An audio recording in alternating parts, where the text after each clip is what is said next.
Yeah, here we go now, baby. Right back into the action for another day of the week. Welcome to the Wednesday edition of Before You Bet. Aaron live right now, and it covers YouTube and X channels. If you're on YouTube right now, do me a favor, smash that like and that subscribe button right down there. Oh, just knocked my mic over. So great big show planned for you guys today. 1-2 in the NBA last night. A couple of stingers. Lost both of those bets by a bucket. So some bad luck there. Maybe some good luck, though, because I had the Cavaliers to cover plus 5.5. A bit of a backdoor cover there in Boston. We can't go 10-0 on every show like we did on Monday. We will try, though, for the sweep once again here today. So NBA in the back half of the show. And it is Wednesday, so John Middlekauff will be by in a matter of seconds to get into the hot topics in the NFL. We're playing the hits today. We're talking Jets, Cowboys, Shadur Sanders, some hot topics to get into. Before we get into that, though, guys, if you're in the live chat right now, watching the show live, if you want to participate in the show, very easy to do so. Hit up that live chat. Let us know what you like in the NFL coming up this week. What do you like in the NBA this evening? We will read a few off throughout the course of the show. Okay, no more small talk. Let's get right into it. Let's go to our guy down there in Arizona, John Middlekauff. John, how are we doing today? Doing good. How are you doing? Doing good. And I will tell you why. So I've been a sports fan for basically my whole life, and I've had some great experiences. I've gotten to see a few of my teams win championships. There's been some exciting betting wins. There's been some awesome stuff getting together with the guys, some great live viewing experiences, but very few things have brought me as much joy as this downfall of the New York Jets. And it just keeps getting worse and worse and worse. First, it's Robert Saleh. Then it's Joe Douglas yesterday. Looks like Aaron Rodgers could be the next domino to fall. So my question to you is, how do you think this ends? Especially if Rodgers goes on McAfee, for example, and says, no, I plan on coming back in 2025. It could get pretty awkward. Do you think with great certainty that he won't be back in 2025? Well, he kind of alluded to that within a week or two ago, right? That, the game plan was to come back. I think it's a double-edged sword here. If he doesn't want to retire, he doesn't have to retire. Like his contract, he's still under contract next year. The problem is you fire a coach and the GM. That means obviously you're going clean slate. Well, what if this new group doesn't want him? Now what are their options? He makes a decent amount of money. He's not a tradable player at 41 years old. Is he the type player that you would want with a young quarterback? If you draft a guy, but are they going to draft high enough to get Shadur? Probably not. So is this a good quarterback draft? Like, is Cam Ward worth a top 10 pick? Seems a little risky. I mean, they just did that with Zach Wilson and it blew up in their face. So maybe they just ride it out another year because that's their best option. But I think it's pretty clear everything's on the table. I don't know if I mentioned this to you, but I've said this on my podcast. I'm telling you, I heard from someone, keep an eye on Rex Ryan. Yes. And I saw Florio wrote that today. Woody Johnson liked him. Remember, they hired Itzik, and Woody was like, you can hire your own guy, and then it blew up in all their faces. But he's obviously the most successful Jets coach of the last, 25 years. He's kind of openly campaigned for the job on ESPN and on some podcasts. Plus, who is going to want this job, right? Everything. The story that's going viral right now is Woody wanted him benched, right? Yeah. Week 4. Which, honestly, it sounds way crazier. That like Aaron Rodgers has been, like you watch him, he's not very good. Now, is he better than Tyrod Taylor? Probably. But like these are conversations with the new coach. Like, do I want this guy as my starter? I think it's a way crazier headline than it actually is. The meat to it. But yeah, the Jets. When do you ever fire a coach and a GM in the season on separate dates? Right? Remember last year, the Chargers, they got beat by the Raiders like 100-10 on Thursday night.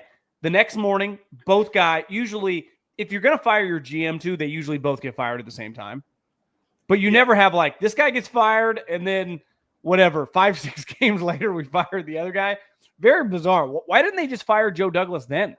Yeah, who knows what's going on behind closed doors there with the Jets. And I love the chaos of it. I hope it gets awkward. If you look at Rodgers, though, he's obviously not the same guy. He's stiff out there. He's slow. He can't take off like he used to. It doesn't really have the same zip on the ball, but he hasn't been as awful as stats people aren't are bad. making. Yeah, he's not. The Cardinals game was awful, but 3 of the last 4 games, he has a quarterback rating above 110, 7 touchdowns to no interceptions. So he's not really killing them. I think it's more that, we've watched the guy for so long, right? 15 plus years in the prime of his career, be like one of the greatest players in any sport we'd ever seen. Now, in this weird way, he kind of underachieved in the playoffs. Definitely the team did. Sometimes the defense let him down, I would say truly in the prime of his young career. But, I thought in the 2020s, a couple of those playoff games, obviously he would like some stuff back against the 49ers, against Tampa Bay. But the guy we're witnessing right now does feel a little Jordan on the Wizards. Like it's just clearly not the same. And the one thing that, I'd say he has against him than some of these other older quarterbacks like Drew Brees and Peyton Manning is like, leadership and like rallying the troops together is not really his thing. So like he can still, if Peyton Manning had Aaron Rodgers' arm that last year in Denver, he would not have, remember, he didn't want to stop, but no one would mess with him because he couldn't throw. He would have kept playing, right? Remember Drew Brees' arm, Roethlisberger's arm, they kind of stuff. Like his arm still works. I would say, though, he's like a pitcher.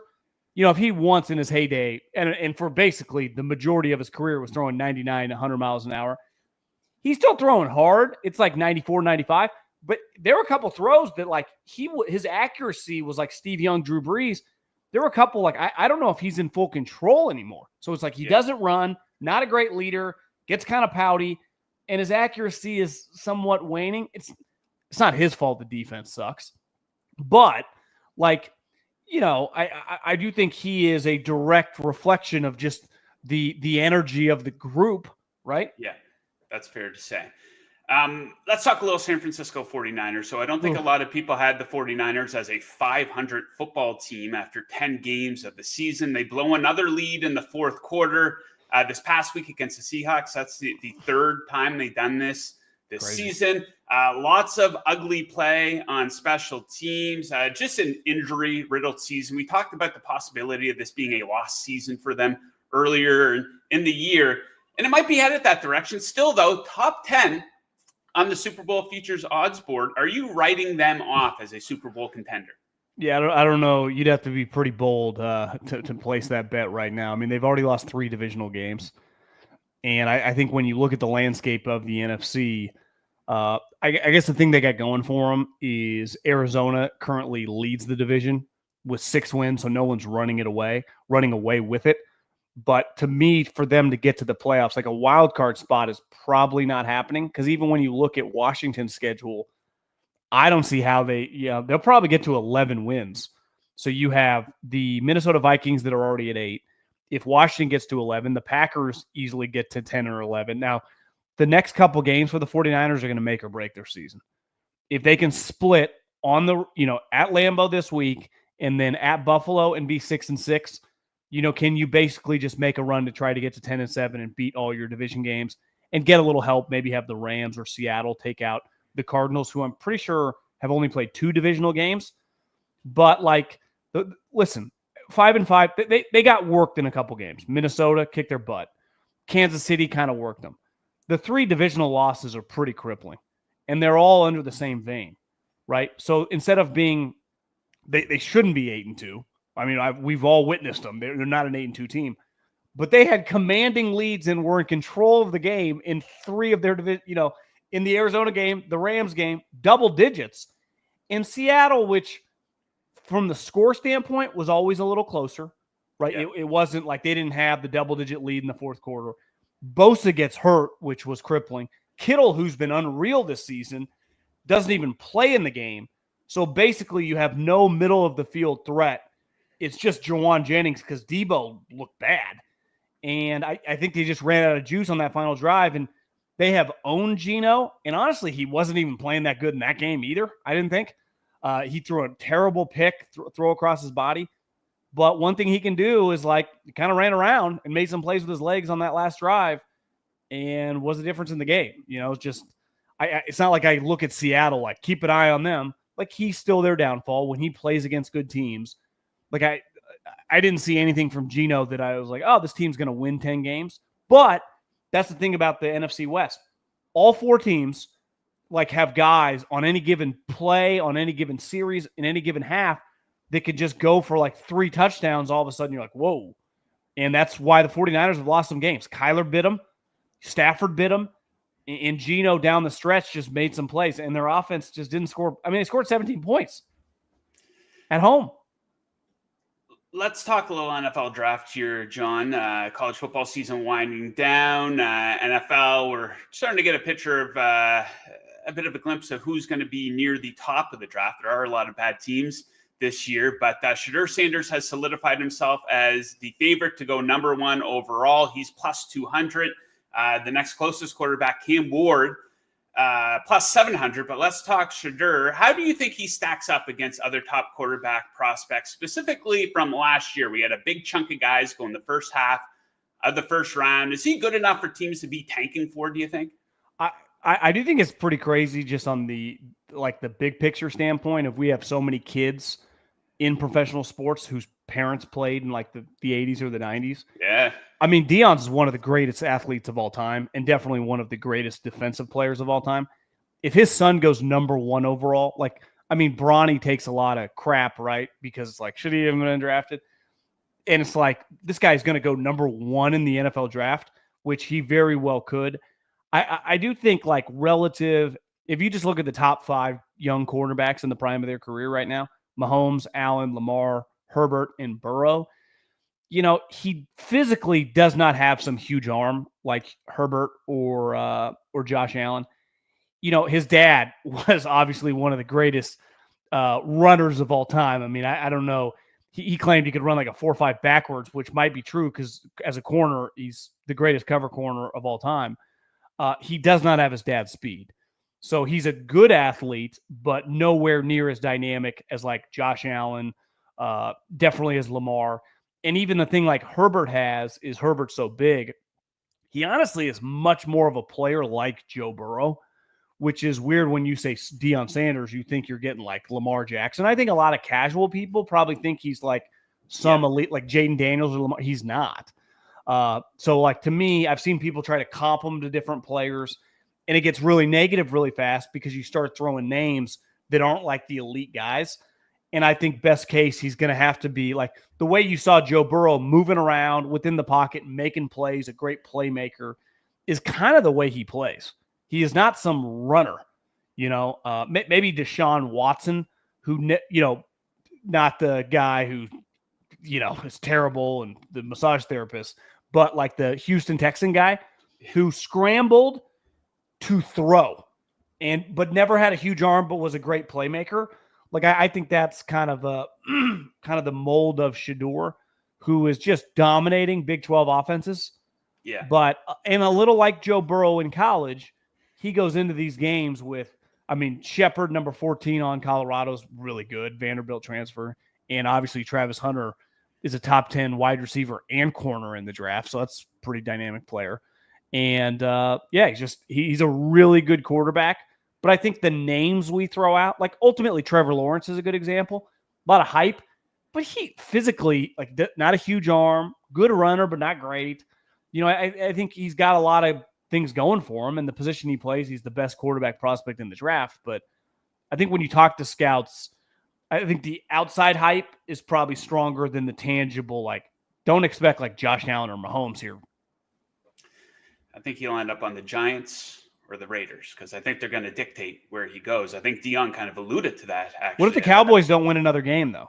Well, that's the interesting connection. I'm going to ask you about them next, because, it doesn't get much bigger than the Dallas Cowboys, and it looks like the wheels have completely fallen off here in Dallas. It's gotten embarrassing at this point. Mike McCarthy's contract is up at the end of the season. We know Jerry doesn't like to fire these guys in season, so he probably won't get fired. I guess maybe they won't renew his contract. I don't totally know how that works, but Jerry Jones, 82 years old here, John. Do you think that he'll finally make a serious head coach hire and maybe relent his power here a little bit? Because he seems to like bringing these guys in that he can control a little bit.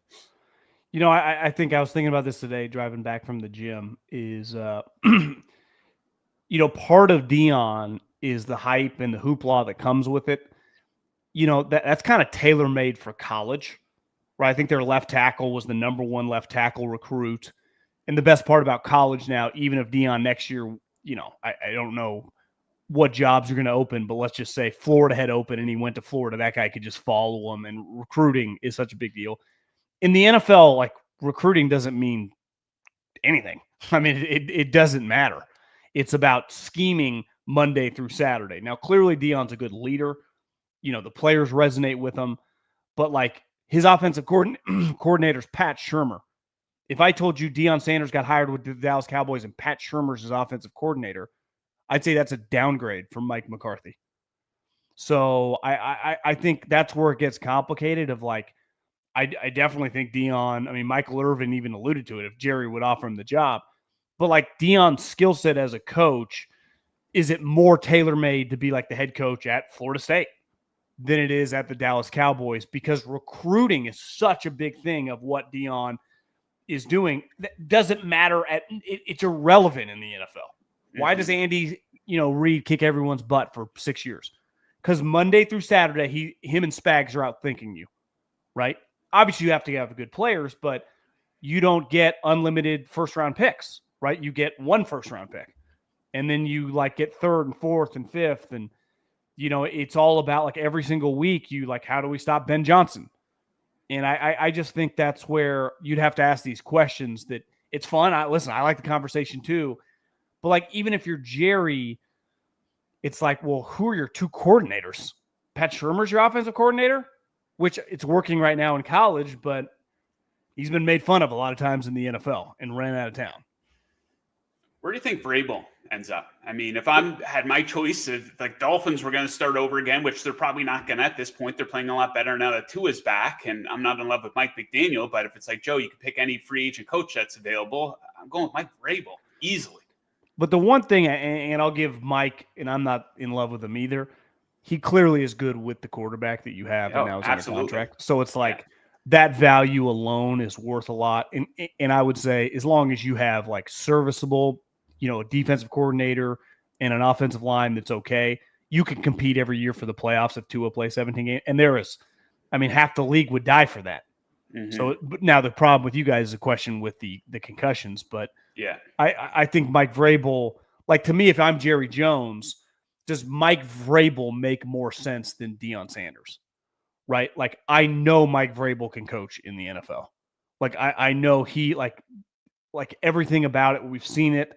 Deion, there is some unknown and some recent memory of like Urban Meyer, who was like Deion in college, just a great leader, great recruiter, but I wouldn't exactly call him like Bill Walsh on a whiteboard, got ran out of town. Now, the difference is Deion's a former pro, and that's where I think it's going to help Deion. Like, how did Mike Vrabel really get his start? Now, he started as an assistant coach, helped at Ohio State, then went to the Texans. But like part of being a former player, it's why he rose to the ranks so fast, and rightfully so. Like I have no problem with former players skipping people. It's like, yeah, where you were being a quality control guy or an assistant coach, I was playing at 34 years old. So our paths were different. But I think what Deion is, like if there were a bunch of sweet job openings in college, I think Deion's easily one of the top candidates, if not the top guy. I think that is Mike Vrabel. This year, the curveball's Belichick, but like he is kind of unique and he's old. So he's like, I think everyone will probably sniff around and talk to him, but probably, let's just pick a number, 7 job openings. There'll be like 1 or 2 that will be all in on him, where I think all these other guys are going to want to talk to like the 4 or 5, main coordinators that every single year is a different group, right? Led by Ben Johnson this year. Okay, John, let's get into some best bets here. Another 2-1 week for you last week. You're stacking up these 2-1 weeks for us here. So let's get another one, or maybe even a sweep this time around. So I'm kind of intrigued by this one. You like the Colts. They're plus 7.5 at home with the buzzsaw that is the Lions coming to town. And I keep thinking, when is the letdown spot, the letdown week coming from the Lions. This could be the week. You like the Colts here. Why do you expect them to at least keep this game from getting out of hand? Well, the last time they scored 52 points, which they've done twice in about a month, they played the Packers, which was a huge game for the Lions, right? Obviously divisional game, but it was outdoors. Like, it was a proving point for Dan Campbell. When you could tell by his after the game messaging, like, they wanted the rain. They wanted to show everybody. This feels a little different, right? They're just rolling. Now, because Minnesota only has 2 losses and Philadelphia, despite having what feels like by far the best season in the NFL this year, it's not like they have a stranglehold on the number 1 seed. So they have to keep winning. So I'm not acting like they're going to have they just had an injury. Anzalone shatters his arm. And I understand Dan Campbell was like, this is not the NBA where I can just take my 5 starters out and put my new 5. You don't even have 5 other offensive linemen. You only have 6 wide receivers. It is difficult. It's like your backup defensive linemen also play in every game. So you can't just it's a tough spot. But eventually you just got to take a deep breath in the NFL. Like, part of it is like you just buy low, sell high. And this does feel like, I'm not acting like Detroit's going to lose this game, but they're bound to be like down in the second half in one of these games. And the one thing with the Colts, the momentum they have with benching Anthony Richardson, he clearly was really humbled by it. The story's coming out that it was like, God, I was blowing this. I wasn't working hard enough, which is understandable. Young guy, they had to bench him, comes back, has one of his best games as a pro, leans multiple. Now, I get it was the Jets, who some might call like a college defense right now, but still, in that spot, like, I didn't have that much faith. And Colts were one of the biggest bets I made all season. I was like 24-16. Richardson's fumbling. I'm like, oh my, what am I doing betting on Anthony Richardson? And he held it together. And I think they kind of rallied around him. And this is more of a value play, getting that extra half point over a touchdown. It wouldn't be the craziest thing, a little Colts upset, because again, the Lions could go 14-3. Like, it's way more important for them to win the divisional games, right, than it is this kind of random, uncommon opponent AFC team that kind of means nothing in the grand scheme of things. So even the NFC games, because that's usually the tiebreaker, right? If you're just like, what'd you do against the NFC if it comes down to you and the Eagles? So, I like the Colts in this spot. Okay, a few sexy games this week. One of them, the team we just discussed, the San Francisco 49ers. They're a 2.5-point underdog at Lambeau. Pretty much a must-win game here for the 49ers. Their back's up against the wall. Pretty good track record as an underdog. 9-3 ATS over the past couple of years under Kyle Shanahan there. You like them to cover the number, plus 2.5 at Lambeau. Yeah, I think the one thing you've seen the last couple of weeks, especially obviously this year, is like, as a pretty big favorite, stay away. Tampa, they were almost touchdown last week, 6.5. I was like, I'm not touching that. I didn't think they were going to lose, but you could tell right away, like, yeah, they ain't separating. This is, like you said, this is classic Kyle the last 5 years. When everyone, remember, they've made the NFC Championship a couple times and got off to slow starts. Now, this team feels a little different. Like, I would not bet on them to make the NFC Championship game with what I'm seeing right now. But they have a lot of championship metal. I would expect Kittle to play. Everyone's, acting like Debo's a scrub now. In fairness, he just doesn't look good. McCaffrey say he's getting his legs under him. Like, Kyle's just getting kind of drugged through the mud, in terms of the fan base. They have historically played. I mean, this goes back to Jim Harbaugh, very well against the Packers. Very well against the Packers. I can only remember one game probably over the last 15 years. I know Aaron Rodgers got him in San Francisco on Sunday night, maybe 3 or 4 years ago. Maybe it was his first MVP season with LaFleur. But for the most part, they beat him in the playoffs a bunch. They're just comfortable playing there. They have a bunch of guys on this team that have had success there. The Bosa thing, we'll have to see, now it's his other hip. That's a problem. You could argue when healthy, he's their best player, him or McCaffrey. But I just think this is pretty good value getting the 49ers as underdog. And like you said, they have no other choice. Like, they lose this game, they'll probably be a 4-point underdog going into Buffalo. And it's just, your season could be you could be 5-7 really quick, and it's basically like you're done. You don't even have a shot to climb back to win the division. Yeah, I do wonder what the spread would be in this game had the 49ers won last week, because the perception, talking points about them would have been a lot different. And Green Bay very easily could have lost that game to the Bears last week too, right?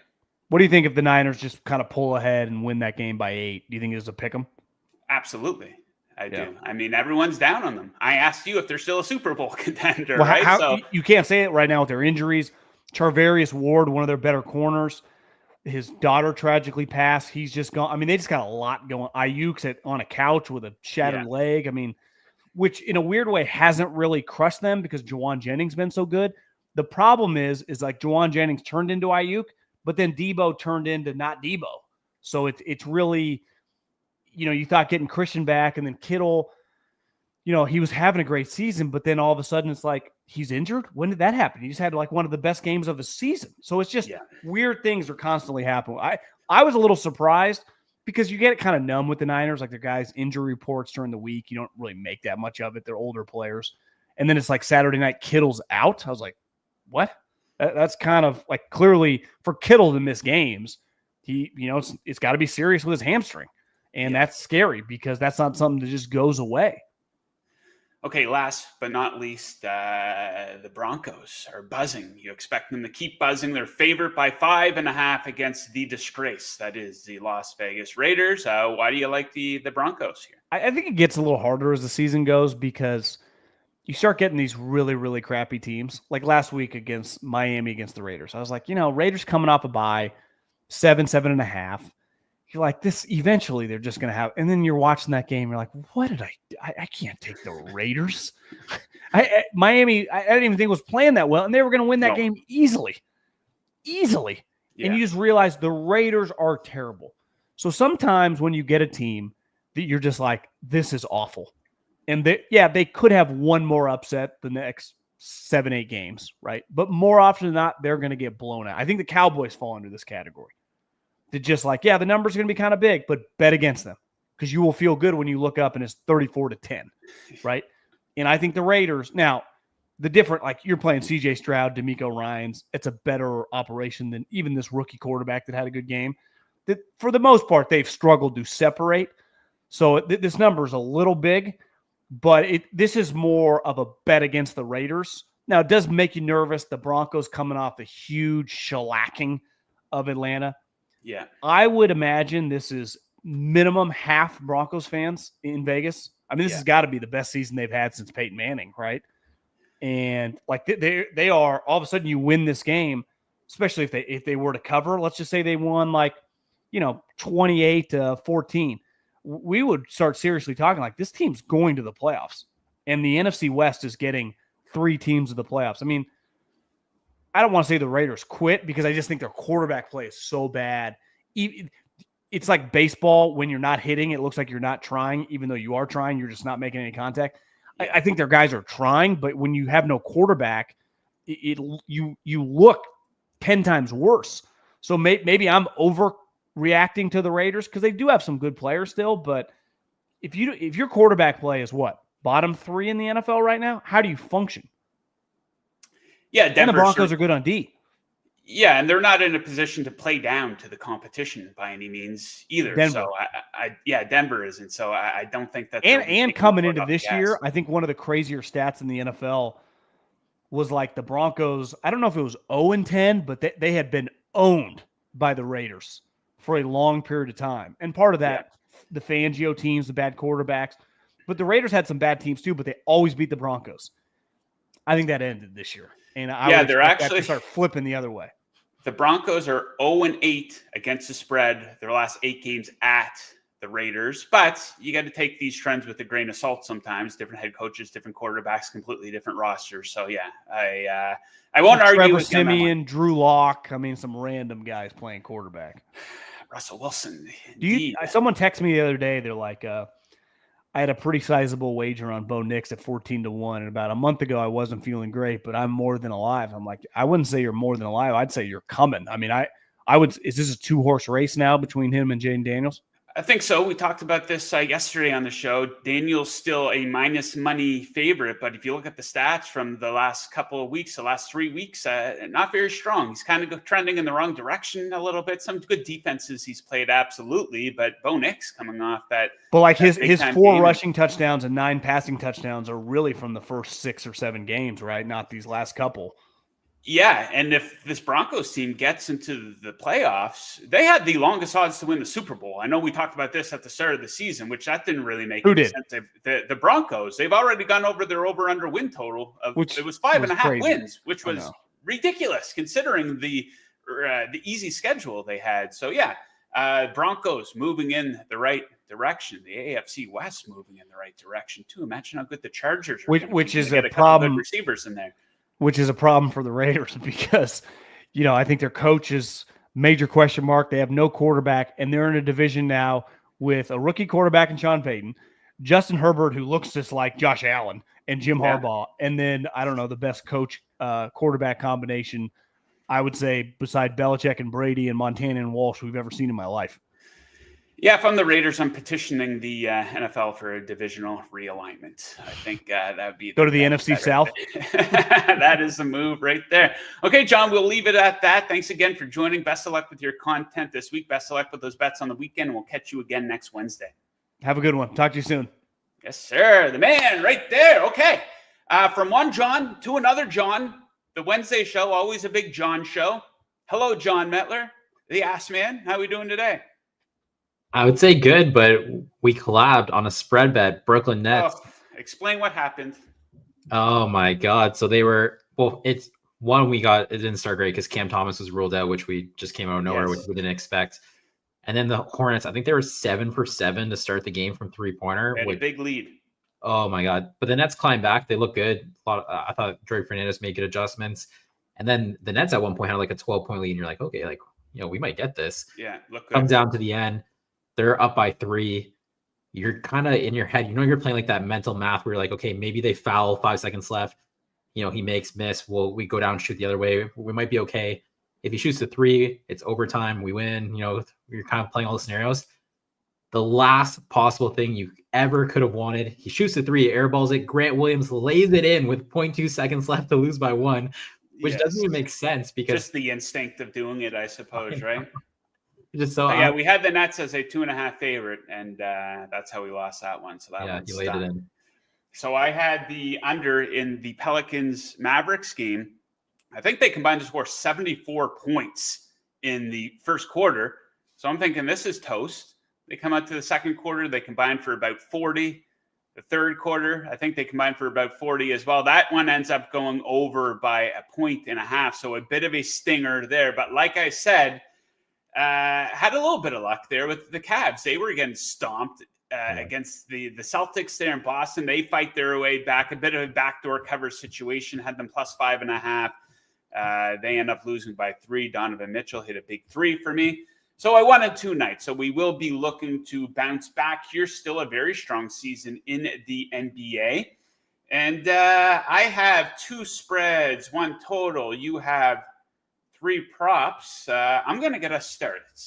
I will be fading a team that we have been mocking quite a bit here lately on the show. The Philadelphia 76ers are in Memphis taking on the Grizzlies, and I like those Grizzlies. Plus 3.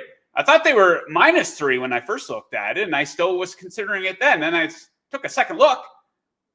They're the home dog. Absolutely jumping on this one. So statistically, this isn't even close. Memphis has been great on both ends of the court here lately. And this is without Ja Morant. Since Ja went down a 6-game span, they ranked 3rd in net rating in the NBA. During that 6-game stretch, the 76ers are 28th. These teams aren't even close right now. And that 6-game stretch for the Grizzlies, they played good teams. They played the Nuggets twice. They played the Warriors and the Lakers. Defense, the Grizzlies, 3rd in defensive rating over the last 5 games, taking on a 76ers offense that is dead last in offensive rating. They are lost right now. They are so goddamn bad. And the game situation, I like this for the Grizzlies as well. Yes, it is the second game of a back-to-back. And yes, they are coming off of a loss. They are 5-1 ATS after a loss this season. 2-0 ATS in the second game of a back-to-back. And I do not give a flying fuck about the players-only meeting that the Philadelphia 76ers had. I am fading that tonight. They are 0-3 in games that Joel Embiid has played in. Each of those losses were by double digits. We're going to Grizzlies as a home underdog. Let's go, Memphis. Moving on, a man named Giannis. You like him tonight. Yeah, BYB points prop, Giannis and Antetokounmpo over 31.5 points, minus 110. Big number, not big enough though. I'm going to keep this really simple. I mean, we've been picking on the Bulls quite a bit. They literally just don't have the individual defenders who can slow down Giannis Antetokounmpo. They don't have anyone in the rim who can, Nikola Vucevic can't protect the rim against an Antetokounmpo. The one thing the one player that kind of concerned me a little bit was Patrick Williams. I feel like to some degree, like with the athleticism and the size, he might be able to slow him down. And then an hour before we came on air here, Patrick Williams is ruled out. And this number hasn't moved since Patrick Williams has been ruled out. This number has not moved. So I mean, at that point, all in 31.5 points, it does seem like a big number, but the projection was about like 34.5. So you like the over here. There was kind of an edge to Lillard and Giannis. And I know you always say this, don't overthink it. Just give me Giannis. Like, who on the interior is slowing this guy down against the Bulls? Probably going to be a fast-paced game. Over 31.5 points with Giannis. Yeah, let's go Giannis. I'd like to see, I wouldn't say we made fun of the Bucks like we had been making fun of the 76ers, but I like Giannis. I'd like to see them get into the mix here, be there in the playoffs. How great would it be to see them in the Celtics in a 7-game series? So yeah, hopefully the Milwaukee Bucks can get back on track. So I'm going to take the New York Knicks next. They're favored by 5 points in Phoenix against the Suns. And the Suns have been really bad since Kevin Durant went down. It's a 6-game stretch. During that stretch, they are 27th in net rating, and they've gone 1-5 straight up, with 4 of those 5 losses coming by 9 points or more. This is a really bad matchup for Phoenix's defense. They've been especially bad lately. So the Knicks have been lights out offensively, first in offensive rating here in the month of November. Phoenix is 26th in defensive rating since Kevin Durant went down. Bradley Beal out as well. I do expect the Knicks to take full advantage of this and cruise to a victory, cover that 5-point spread. You like a Knicks player to do something prop-wise. What are we looking at, John? Yeah, I went OG Anunoby over 1.5 assists plus 105. So when I was looking at this prop, you had a nice edge. Anunoby was the projection that we needed to establish this edge was about 35 minutes, which, I mean, for Anunoby, Tom Thibodeau doesn't seem like a lot. The one thing you really do like about this spot is they play tonight. They don't play till Saturday. So the Knicks are off. They get 2 days break after this one. So in terms of, Tom Thibodeau pushing minutes, we don't need them.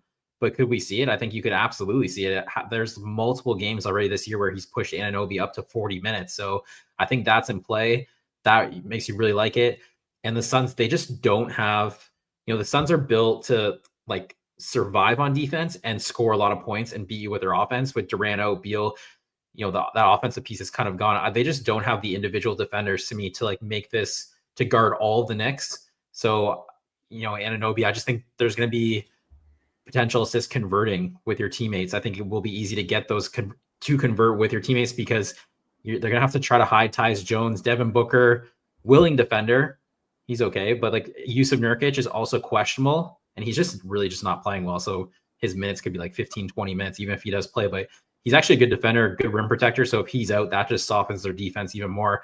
I just think, you're looking at 1.5. If he's playing 35 minutes on the floor with his teammates who can convert, I'll take the 1.5 over at plus 105.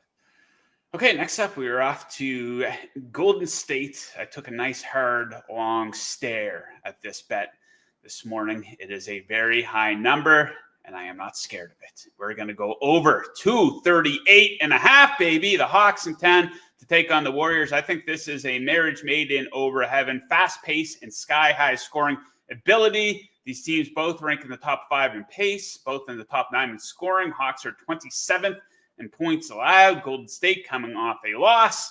Expect great effort from them on the offensive end here. So this is why, a lot of reasons why I like this bet. You have the stats that add up to it. Then look at the matchup history between these teams. Last season when they played, they combined to score 275 points in one game, 246 in the other. 2 seasons ago when they played, they had 246 in one game, 284 in another game. I expect a real shootout here. Both teams, like I said, a sky-high scoring ability. They've combined to score 120 or more points 15 times this season. Expect a fun one in Golden State over 238.5. Okay, John, bring it home for us. Chris Dunn. I forgot this guy was still in the league, and you like a bet for him. Yeah, I'm going Chris Dunn over 3.5 assists. So he's on the Clippers now. He wasn't just recently inserted into the starting lineup. And now tonight you have Norman Powell is out with an injury. That's a huge usage piece that the Clippers will be missing. So in terms of minutes, when you're looking at this, I only need about 23 minutes from Chris Dunn, which seems in my mind, really, really light. Because I mean, if you're starting, even if he was starting alongside Norman Powell, that's kind of the minutes you would expect him to play. Now with Powell out, I mean, I think this could get much higher than that. So the fact that we don't need that, but your edge just increases. Love that. He's playing the Magic. James Harden is going to have a hell of a time going against Jalen Suggs, Kentavious Caldwell-Pope, and they put a lot of, the Clippers are really, really dependent on James Harden creating all the offense for this team. I think he's going to struggle with that. He's going to need someone else to help him out. And Chris Dunn, he's kind of always shown you he's not much of a scorer, not much of a shooter. He's kind of a potential assist stealer, if we're being honest. Someone swings it to him, he makes an extra pass. If he's ever been on, anytime you've seen him get minutes, he gets assists. I think he's someone who could help James Harden tonight kind of create some offense, and he won't be the focal point of the Magic defense by any means. So 3.5, I'm playing the over. Okay, looking ahead to tomorrow in the NBA, we have probably the game of the year going down. The Detroit Pistons are in Charlotte to take on the Hornets. And, I know that John actually took Friday off because he plans on having a bunch of guys over. They ordered a keg and a 6-foot sub, I believe, to watch the big Pistons-Hornets game. Pretty ugly slate here. We have the T-Wolves in Toronto against the Raptors, the Utah Jazz at the Spurs. I don't know if Wembanyama is going to be back or not. And then a decent game. The Orlando Magic second half of a back-to-back at the Lakers. They are at the Clippers here tonight. So that's actually a pretty decent game. We can see if the Lakers can keep rolling here at home. Okay, to recap the picks here, John likes Giannis to go over 31.5 points. OG over 1.5 assists. Chris Dunn over 3.5 assists. I'm going with the Greasy Grizzlies +3, the Knicks -5, and taking the over on the big number of 238.5 Hawks.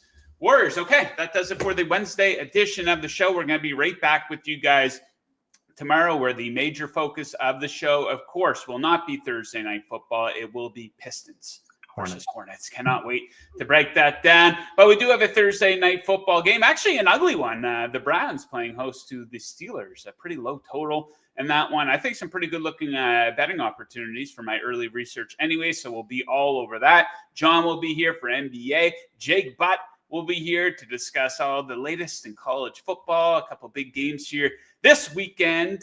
So make sure you tune in to check that out. Thank you to both Johns for joining today. Thank you to producer Mick, did a great job producing the show. Thank you to BetMGM for being our sponsor. Make sure you check them out for all your sports betting needs. And thank you to all of our great viewers for tuning in today. Best of luck with your bets tonight.